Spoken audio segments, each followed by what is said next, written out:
た波が食らうは千の石とよろずの生きしみたまと一片の祈り矢をよろず救いたまえとその避けた命こう声さえも海に響く鼓膜なく今も伊豆高架の海で絶えずこだまし続けるのだ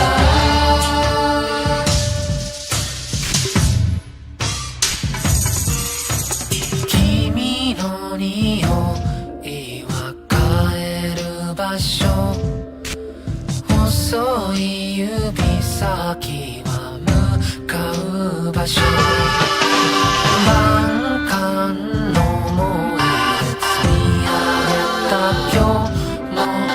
嘘になるな本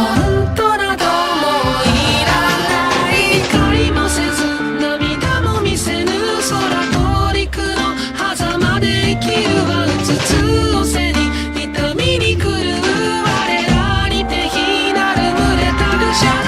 たけた波が食らうは千の石とよろずの生きしみたまと一片の祈り幾年がまとめて切な